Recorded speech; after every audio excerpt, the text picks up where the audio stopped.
Perfecto. Bueno, buenas tardes a todos. Mucho gusto. Mi nombre es Eduardo Lizondo. Soy el director de operaciones para nuestro equipo de UContact. Y el día de hoy tengo la oportunidad de poder presentarles el seminario de guía de procesos de onboarding y proyectos. Y entonces, más adelante también, Maxi nos va a estar acompañando en la parte de desarrollo.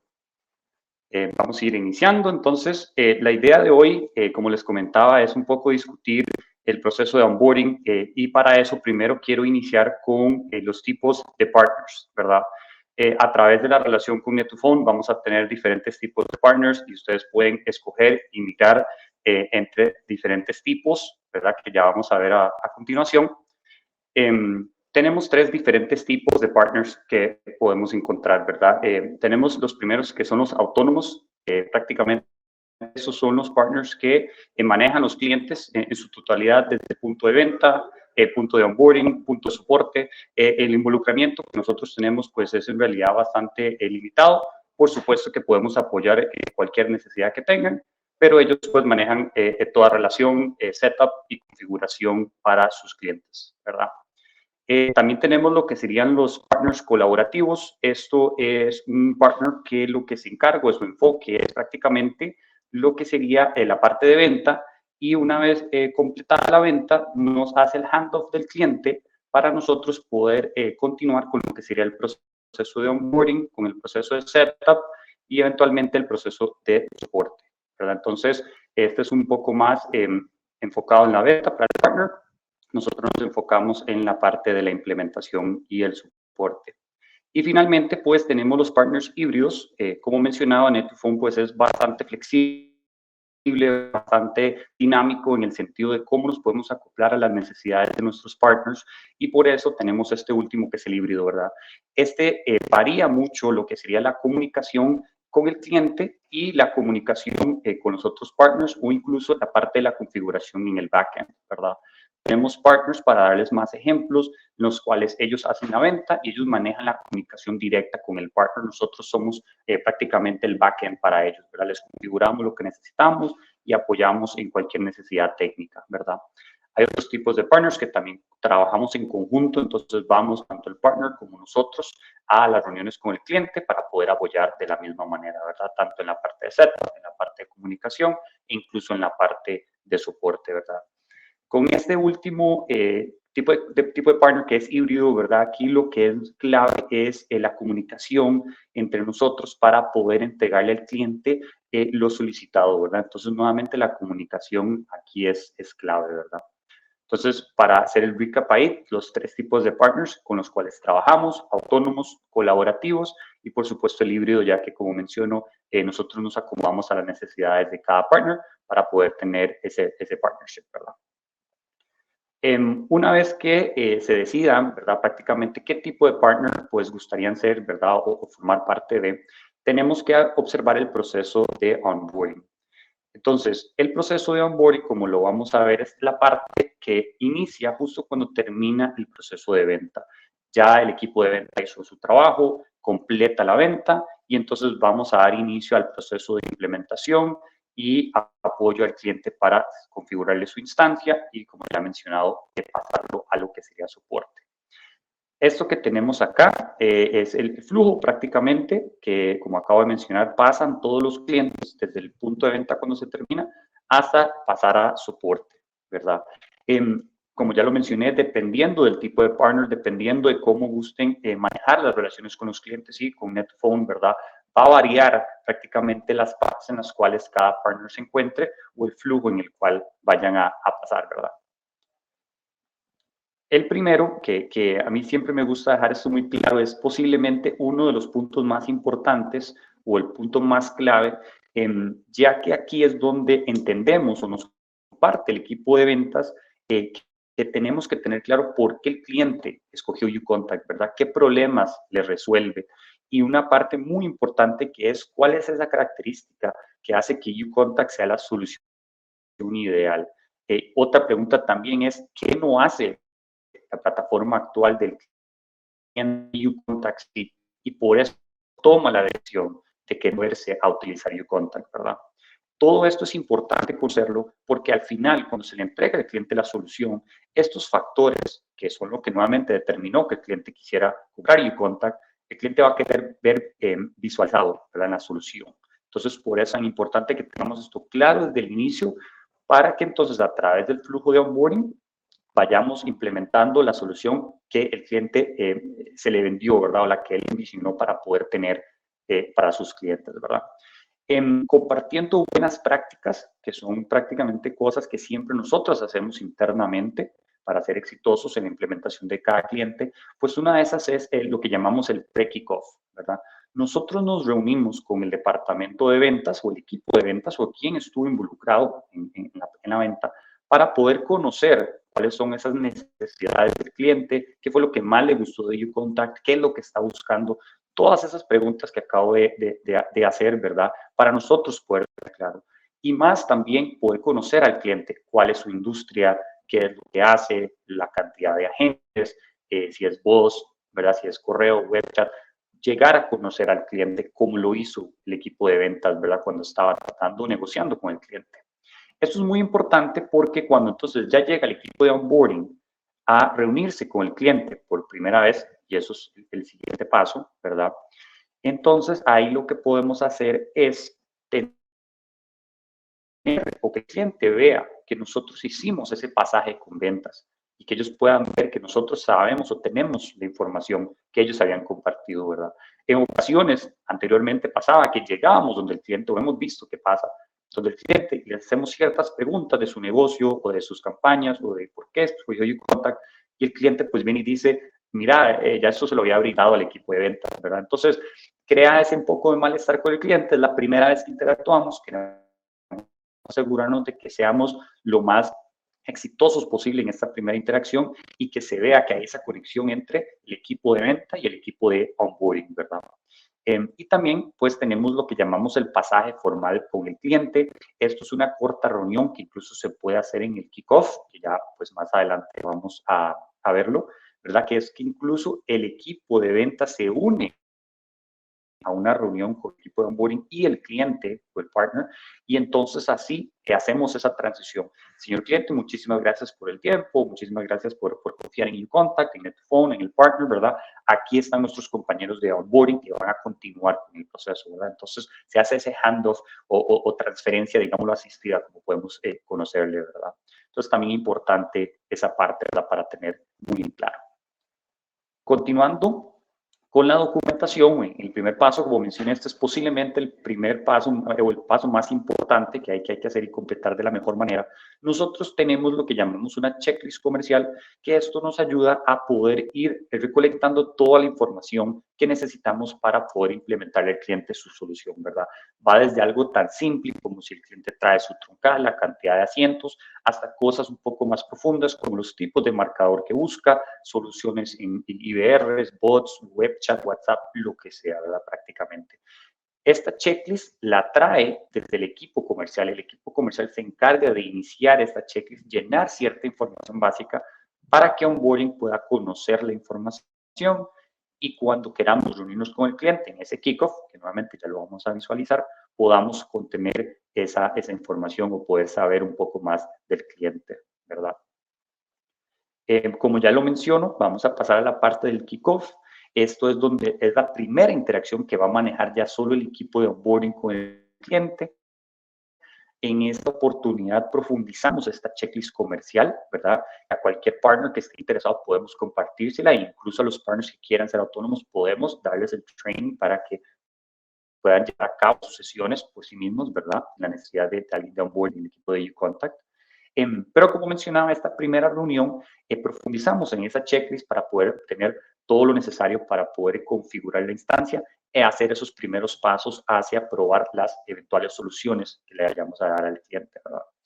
En esta reunión, varios puntos son muy importantes, como lo que es definir entregables. Tenemos que saber qué es lo que necesita el cliente, qué le vamos a entregar, también fechas, para cuándo, ¿verdad? Para poder tener ese timeline e incluso poder definir con el cliente cuándo tienen pensado salir a producción. Algunos clientes ¿verdad? Están con una solución actual, van a cambiar a la nuestra y necesitan, mira, para el 15 de este mes ocupo hacer esa transición, ¿verdad? ya sea que estén portando números o vayan a dejar su proveedor actual. Por eso es tan importante que tengamos esa fecha clara, ¿verdad? Porque necesitamos entonces hacer la distribución de tareas para poder hacer el launch, ¿verdad? O el go live para, como ejemplo, el 15 del mes, ¿verdad? O la fecha que decida el cliente. También otras buenas prácticas que normalmente compartimos con los partners y nosotros mismos incluso implementamos es, primero que todo, grabar la sesión. Es súper importante que podamos tener esa grabación por si acaso alguien no tomó una nota, el cliente mencionó algo importante y no logramos apuntarlo o entenderlo. El cliente nos dijo, mira, yo había mencionado esto y tal vez no sabemos dónde lo apuntamos o si hicimos lo que él solicitó, entonces podemos regresar a esta grabación, ¿verdad? Y como ya lo mencioné, pues establecer esos pendientes entregables. En muchas ocasiones, en esta reunión, nosotros le solicitamos al cliente, mira, ocupo que me envíes la cantidad de campañas o el nombre de los agentes o cualquier información que vayamos a necesitar para configurar, ¿verdad? ¿Y qué sucede? Si nosotros no le dejamos el claro al cliente para cuándo ocupamos esa información, el cliente puede que no nos la envíe a tiempo para nosotros poder continuar con el proceso y llegar a nuestra fecha. Por eso es tan importante el punto número 3, que es la minuta, ¿verdad?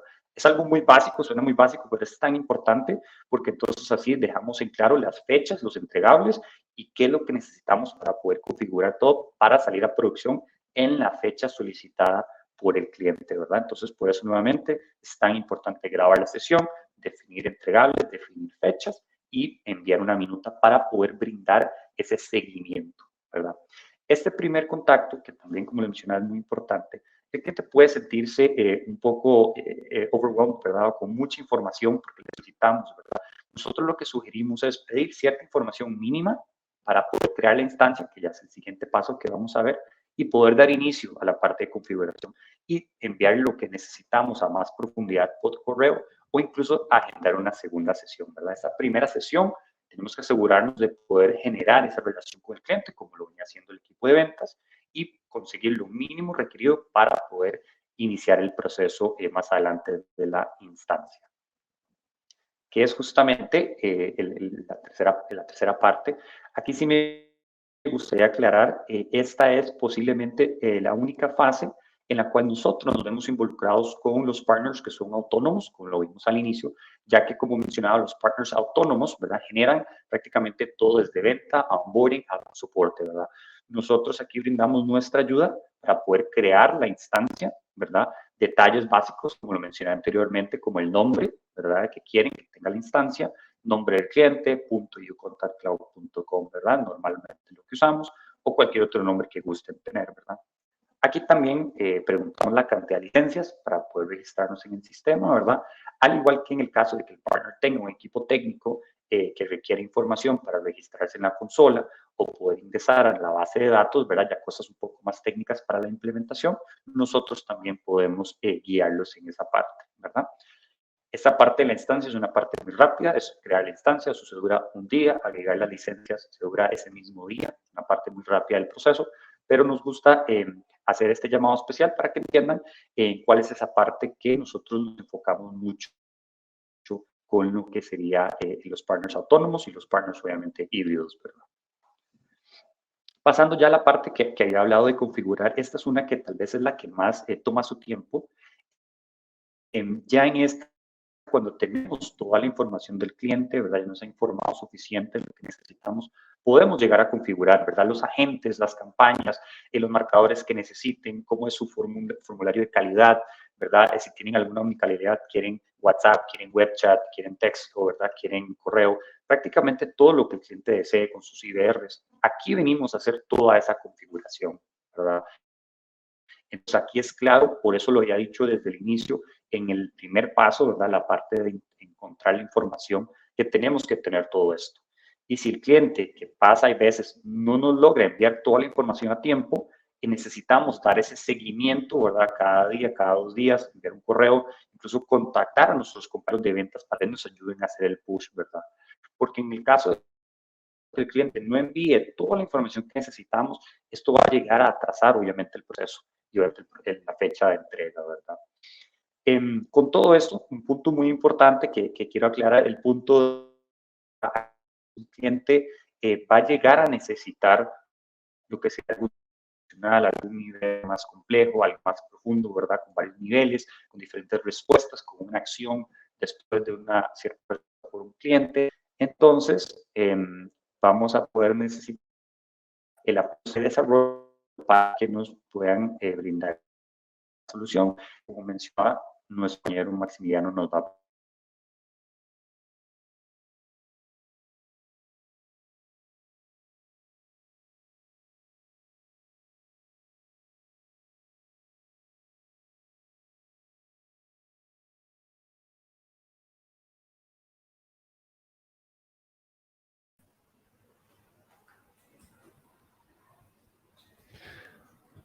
Hola, buenas tardes. Bueno, mi nombre es de uContact. Somos el equipo encargado de realizar todas las personalizaciones de la plataforma para mejorar la interacción del usuario con uContact y mejorar su experiencia durante la operación. En esta charla vamos a hablar de los documentos de alcance. Los documentos de alcance tienen una importancia y es muy importante su contenido, y vamos a estar detallando algunas cositas que necesitamos al momento de poder relevar las soluciones que vamos a implementar. Arranquemos con la importancia del documento de alcance, pero vamos a empezar por definirlo, ¿no? El documento de alcance es nuestro contrato con el cliente, es donde vamos a detallar todas las personalizaciones que vamos a hacer sobre la plataforma. Es muy importante un documento de alcance y yo la importancia la divido en dos partes, una parte comercial y otra parte operativa. Durante la parte comercial, la importancia comercial del documento de alcance viene dada porque un documento de alcance y presupuestos mucho más ajustados. Y esto a veces puede ser la diferencia entre un negocio ganado o un negocio perdido. Entonces, de ahí radica la importancia comercial de un buen documento de alcance. Por otro lado, tenemos una importancia operativa, ya que el documento de alcance atraviesa distintas áreas de la empresa. El documento de alcance pueden hacer en el área comercial, pueden hacer en el área de onboarding, pero el documento de alcance luego atraviesa al área de proyectos dev también, atraviesa al área de onboarding, al área de soporte, donde en realidad llega toda la información finalmente al cliente. Un momentito que tengo un problemita técnico acá. Les voy a compartir la presentación.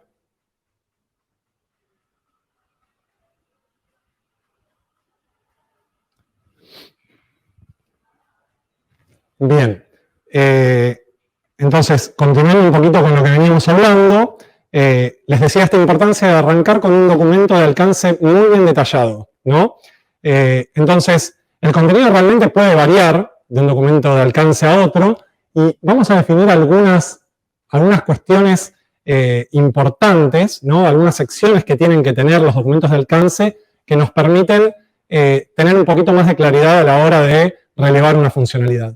Un documento de alcance podemos iniciarlo por una introducción donde podemos conocer cuál es el negocio del cliente, cuál es la realidad del cliente y un poco su historia. Entender a qué negocio va a aplicar la solución que vamos a implementar, porque esto nos puede brindar muchas ideas que podemos luego aplicar para mejorar su experiencia de usuario. Luego tenemos un objetivo que puntualmente es mencionar brevemente qué vamos a tratar de resolver con esta personalización. Principalmente, el objetivo puede ser uno, puede ser varios, ¿no? Porque con una implementación solemos resolverle varios problemas a un mismo cliente, pero es importante mencionarlos, tener en claro lo que queremos lograr con esa personalización que vamos a realizar. Luego tenemos una descripción, y acá ya donde empezamos a andar en algunos conceptos como es la historia de usuario. La historia de usuario básicamente, después lo vamos a ver con un poquito más de profundidad, pero es una descripción sencilla de qué es lo que vamos a hacer, digamos, ¿no? La historia de usuario, nosotros los invitamos a dividirlas en distintas funcionalidades, como pueden ser los distintos canales de uContact donde va a aplicar esa personalización. Podemos definirlos qué tipo de implementación vamos a hacer. Podemos estar hablando de un IBR, podemos estar hablando de un formulario, podemos estar hablando de un reporte. Entonces, dividir esas historias de usuario por distintos conceptos de la plataforma nos ayuda a veces a tener mayor claridad de qué es lo que vamos a implementar. Siguiendo un poquito más adelante, tenemos la definición de los casos de uso. La definición de los casos de uso ya es un detalle un poquito más avanzado que esa descripción donde el cliente en su idioma nos dice lo que quiere lograr con la plataforma y cómo va a funcionar esa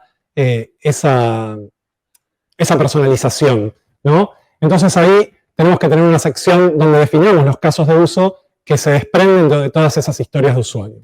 Y por último, unas notas. Las notas no son menos importantes y nosotros principalmente solemos usarlas, muchas veces las escribimos desde nuestro departamento de desarrollo de proyectos para determinar hasta dónde limitamos la responsabilidad de la personalización. Muchas veces nos encontramos ante situaciones de ambigüedad o alguna cosa que por ahí no está totalmente definida y bueno, ante la necesidad de poder estimar un proyecto, poder elevar un presupuesto y esas cosas, tratamos de dejar en claro algunas cosas que no se van a tener en cuenta a la hora del desarrollo para que no queden, digamos, sin cubrir y que por ahí después termine siendo un gris o ahí una nebulosa donde el cliente se siente incómodo porque piensa que lo solicitó y nosotros por ahí no lo notamos.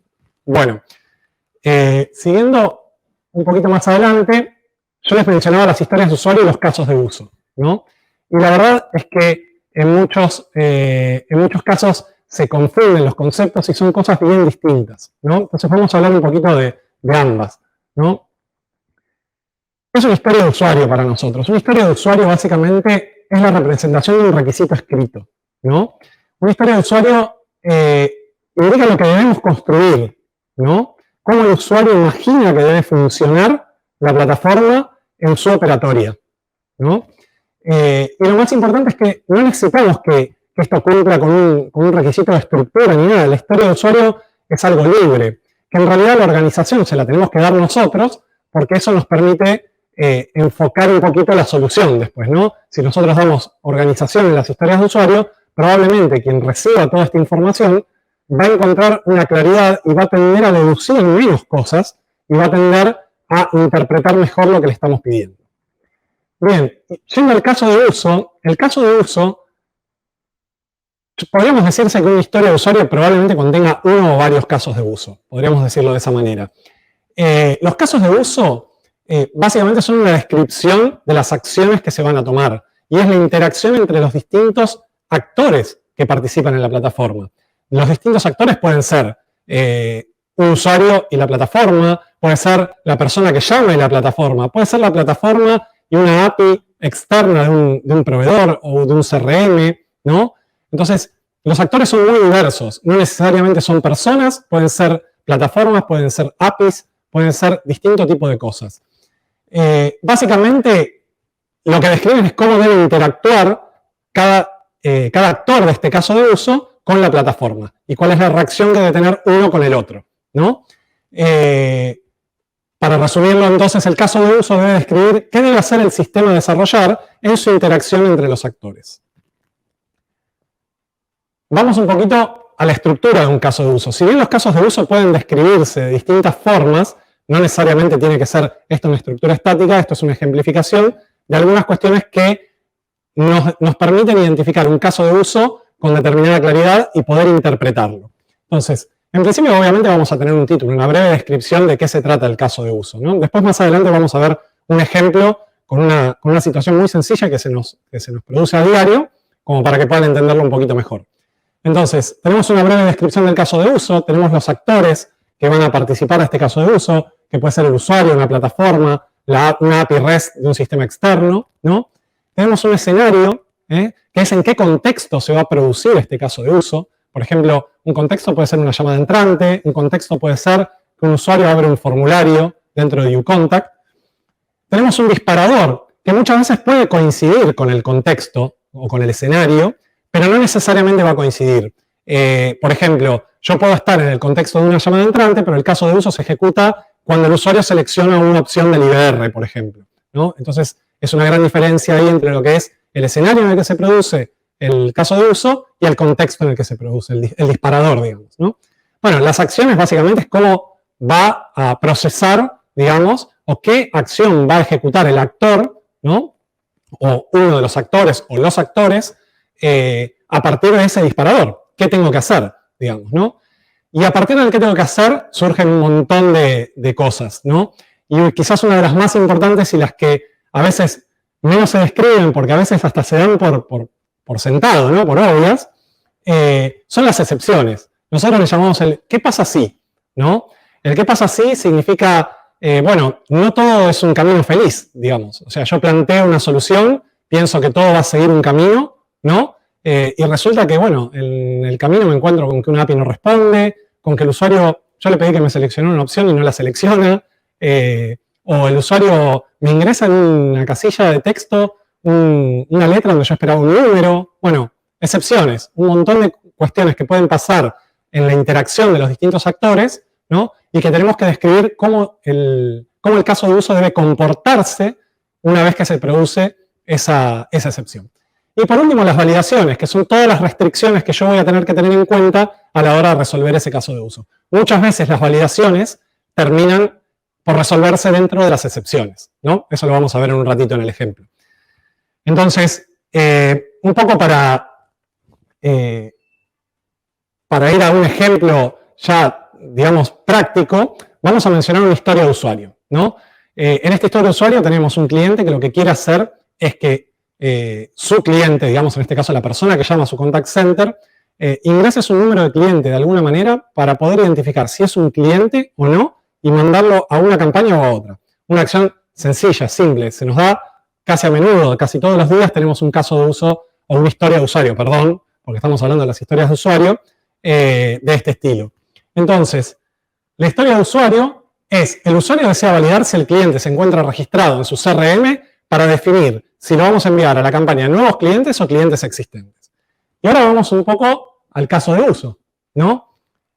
Fíjense que yo ahora arranco por uno de los casos de uso y después vamos a declarar otro sobre la misma historia de usuario. En el primer caso de uso, bueno, arrancamos por el título. Dijimos que le podíamos poner un título y una breve descripción. Entonces, la consulta del número de cliente es el caso de uso, el título. Entonces, el IDR debe consultar a la persona que llama al contact center su número de cliente. Bien, está claro. Ya sabemos lo que tenemos que hacer en este caso de uso. Sabemos qué es lo que va a pasar. Bueno, ¿quiénes son los que interactúan? Obviamente, en este caso va a interactuar YouContact, que es la plataforma, ¿no? Y el caller, o la persona que llama al contact center. El escenario va a ser una llamada entrante, porque está ingresando una llamada del contact center, y básicamente, en este caso, justamente el disparador coincide con el escenario, porque es en el momento que el disparador va a ser el momento en cuanto ingresa la llamada del contact center. Bien. ¿Qué acción vamos a tomar? Bueno, lo que vamos a hacer es solicitarle a través de un audio al cliente que ingrese su número de cliente, ¿no? Entonces, a partir de ahí ya tenemos definida la acción. Bueno, definimos las excepciones que se pueden dar al momento de seleccionar o de hacer el ingreso de este número de cliente. Entonces tenemos, por ejemplo, la persona que llama no ingresa su número de cliente. Lo pregunto una vez y no lo ingresó. Entonces, acto seguido lo que vamos a hacer es definir cómo se debe comportar la plataforma en este caso. Bueno, lo que vamos a definir acá es que va a solicitar nuevamente el ingreso del número de cliente una segunda vez, con el mismo audio que le habíamos reproducido antes, ¿no? Seguimos más avanzando y en el caso de uso número 2 en la excepción número 2, tenemos que la persona que llama no ingresa nuevamente su número de cliente. Bueno, básicamente lo que terminamos definiendo es que la llamada se va a derivar a una campaña de nuevos clientes. Como no podemos validar su existencia, directamente lo pasamos a la campaña de nuevos clientes. Y ahí, si se fijan, ese caso de uso queda completamente cerrado porque termina, digamos, la resolución de esa excepción termina en el final de la historia de usuario, que es la llamada llegando a un agente en una campaña. ¿Bien? Bueno, si seguimos con un tercer caso de uso, me voy a adelantar un poquito y voy a ir a las validaciones. Si nos fijamos en las validaciones, dice que el número de clientes debe tener 6 dígitos, ¿no? Ahora, ¿qué pasa si el usuario o el cliente o la persona que llama me ingresa menos de 6 dígitos? Bueno, básicamente lo que debemos hacer es ejecutar la excepción número 1-2. Esto es una simplificación, o sea, no vamos a escribir 10 veces exactamente lo mismo. Podemos hacer referencia de un caso de uso a otro. O sea, no vamos a preguntar o a pedir nosotros desde nuestro departamento que sea una descripción tan pormenorizada que les lleve un mes hacerlo, porque si bien ahora estamos describiendo un caso muy simple, como es consultar un número de cliente, revisar una API, ver si existe y actuar en consecuencia, realmente ante casos mucho más complejos se volverían documentos demasiado extensos que llevarían mucho tiempo construirlos. Siempre recuerden que cuantas más historias de usuario escriban y cuantos más casos de uso escriban, el documento va a ser más detallado y las estimaciones van a ser más precisas y los presupuestos más ajustados. Es muy importante esto. Entonces, bueno, terminamos este caso de uso y nos encontramos que en realidad tenemos otro caso de uso sobre la misma historia, porque había otra operación nueva atrás de consultarle el número de cliente al usuario. Y básicamente es, bueno, ahora tengo que ir y validar en el CRM con la API del cliente si ese cliente existe, ¿no? Bueno, entonces acá los actores cambian, porque ya no está la persona que llama involucrada, sino que acá ya son dos plataformas las que se comunican, uContact y la API del CRM del cliente. Podría ser la base de datos de nuestro propio CRM, ¿no? Pero en este caso estamos hablando de una API REST. Entonces, el escenario, fíjense cómo ahora cambia el escenario y el disparador. El escenario sigue siendo una llamada entrante, porque todo esto se produce en el contexto de una llamada entrante, ¿no? Pero el escenario ya es que el cliente ya ingresó su número de cliente. La persona que llama ya ingresó su número de cliente. Entonces, el disparador significa que a partir de que ingresó su número de cliente, yo voy a ir y voy a consultar en la API cuál es la situación, ¿no?, de ese cliente, si existe o no. Entonces, bueno, las acciones básicamente solicitar mediante la API REST correspondiente, la información acerca de este cliente. Bueno, acá en esta acción justo estamos hablando de una API REST. Me voy a tomar un apartado con el tema de las APIs REST. Es muy importante que cuando describimos interacciones contra sistemas externos, contemos con la documentación de estos sistemas externos, ¿no? Contemos con detalles de cómo funciona, cómo tenemos que pedir la información, cómo nos va a retornar la información esta API, porque eso es un paso muy importante para determinar la complejidad que es la interacción con ese sistema de terceros. Muchas veces puede parecer sencillo, pero a veces un sistema construido por un tercero tiene complejidades o lógicas de negocio que nosotros no conocemos por no ser los que lo desarrollamos, y es importante a veces que el especialista del lado del cliente nos inyecte un poco de esta información para poder tener una dinámica mucho mejor y poder llegar a las estimaciones o a las soluciones mucho más rápido. Entonces, bueno, básicamente en la descripción de las acciones yo voy a tener dos posibles respuestas, en este caso de la API del cliente, que es un status HTTP 400, not found, ¿no? Que esto significa, bueno, el cliente no existe, entonces directamente voy a derivar al cliente a la campaña de nuevos clientes. Y en cambio, si la API nos responde un HTTP status 200, vamos a ir a la campaña de clientes existentes. Excepciones. Contra las APIs y en la interacción de sistemas existen muchas excepciones. En este caso mencionamos una sola, pero hay muchas porque tiene que ver también, hay algunas excepciones que dependen de las respuestas y las complejidades de las APIs de terceros. Entonces, en este caso, por ejemplo, nos podemos encontrar con que nosotros mandamos el request a la API, pero en realidad la API no responde. Entonces, ¿qué hacemos? Bueno, directamente esta excepción dice que derivamos a la campaña de nuevos clientes. O sea, no vamos a hacer perder tiempo al cliente en la llamada y directamente lo derivamos a nuevos clientes, y a lo sumo, si es cliente, después el agente puede transferir la llamada a la campaña de clientes existentes. Bueno, y validaciones, en este caso, bueno, no hacemos validaciones, puede no haber validaciones, no necesariamente todo tiene que estar, todos los casos de uso tienen que tener excepciones y validaciones, pero bueno, dependiendo de algunas cuestiones, por lo general los van a tener, ¿no? Bueno, vamos a un resumen y después podemos hacer alguna suerte de rueda de preguntas, si alguien tiene alguna pregunta por ahí de alguna implementación en la cual se está enfrentando y quieren alguna colaboración de cómo encarar algo. Pero bueno, a modo de resumen, ¿qué es una personalización de uContact? Es un desarrollo que lo que va a hacer es mejorar la experiencia del usuario con la plataforma. Siempre lo vamos a hacer a partir de las herramientas que nos provee el core de la plataforma, que nos brinda el equipo de producto, y a partir de ahí el equipo de proyectos dev puede personalizar cierto funcionamiento para que la plataforma tenga un comportamiento que mejore la experiencia del usuario. Entonces, el documento de alcance, no nos olvidemos que es el contrato con el cliente. Es donde definimos con el cliente qué vamos a hacer, ¿no? Lo que escapa del documento de alcance no está incluido, ¿no? Es como cuando vamos a comprar un paquete, digamos, de turismo y está incluido el transfer o no, digamos, ¿no? Bueno, eso tiene que estar, digamos. En el documento de alcance tiene que estar todo lo que todo lo que respecta al contrato con el cliente, lo que vamos a hacer, lo que el cliente espera que hagamos y lo que nosotros le decimos que vamos a hacer. Bueno, la historia de usuario define lo que se debe construir de forma simplificada. Los casos de uso describen qué debe hacer el sistema a desarrollar en su interacción entre los distintos actores, ¿no?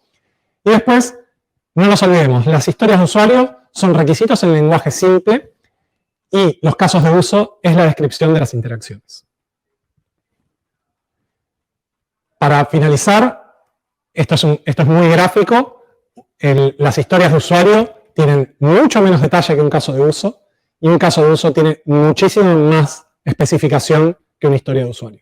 Bien, tengamos muy clara esa diferencia porque nos va a ayudar a que cada vez el documento de alcance sea más completo y en general la tarea de todos muchísimo más amena.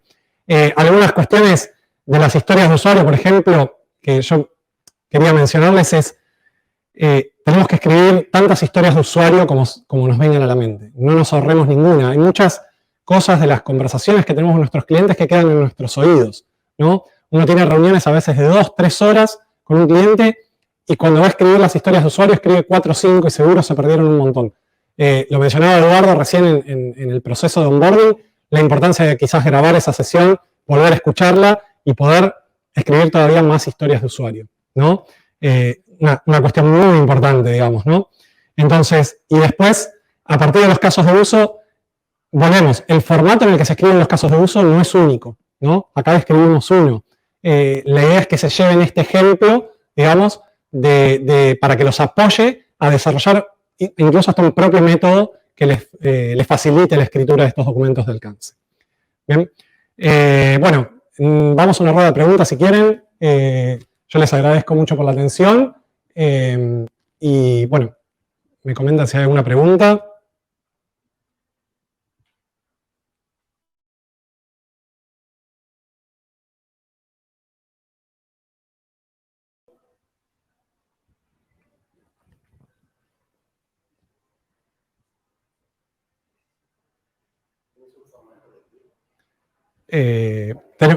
Podemos proveerles un formato de guía, sí, cuando la presentación va a haber, cuando enviemos la presentación esta va a haber un formato de guía con esto que estuvimos hablando en la charla.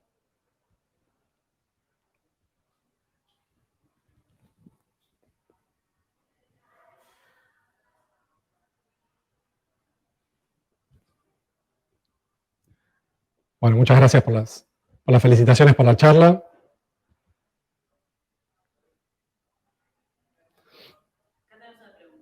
A ver.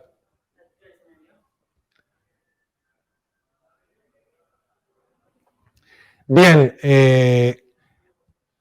puede que sea un poco trabajoso a veces describir paso a paso, ¿no? Todo lo que tiene que suceder con un sistema. Lo que pasa es que naturalmente ese trabajo después nos termina reduciendo problemas en general, ¿no? Porque lo que nos pasa es que si no somos lo suficientemente detallistas para declarar todo cómo debe comportarse y definir esto que definíamos como un contrato con el cliente, después lo que nos pasa es que cuando vamos a la implementación es un poco el desarrollador que termina tomando el desarrollo, porque supongamos que llegamos igual a un presupuesto, el cliente, aceptó este presupuesto, vamos a empezar la implementación y resulta que el día que vamos a entregarle la solución al cliente, le faltan la mitad de las cosas. Hay un cuento que yo la verdad que lo voy a poner en la presentación, no lo puse, pero después lo voy a buscar y lo voy a compartir, que es el cuento de una hamaca, ¿no? Que es lo que el funcional entendió, lo que le terminó traspasando al desarrollador, lo que el desarrollador terminó desarrollando, lo que terminamos entregando. La cuestión es que el usuario pedía una hamaca y le terminamos entregando una parrilla, cualquier cosa, digamos, ¿no? O sea, realmente es importante, ¿lleva trabajo? Sí, lleva trabajo, pero es muy importante que lo hagamos. Vuelvo a repetir, tenemos que tratar de describir la mayor cantidad de cosas. Durante un periodo de estimación hay muchas cosas que a veces no son necesarias cuando estamos estimando el presupuesto. Cuantas más tengamos, vuelvo a repetir, la importancia comercial de un documento de alcance detallado es que la estimación va a ser más ajustada, un presupuesto más preciso, y un presupuesto más preciso probablemente nos diferencia a veces entre ganar y no ganar una cuenta. Entonces, es importante. Pero bueno, después también esto es un ejercicio de ida y vuelta. Es un ejercicio que hago mucho con el equipo de onboarding de uContact, donde muchas veces lo que hacemos es tratamos de interpretar el requerimiento y todo lo que nos vuelcan, y luego le hacemos consultas, empezamos a hacer consultas, y en esa ida y vuelta se va completando. Obviamente, cada vez tratamos de que esas consultas sean menos para que la tarea sea un poco más dinámica.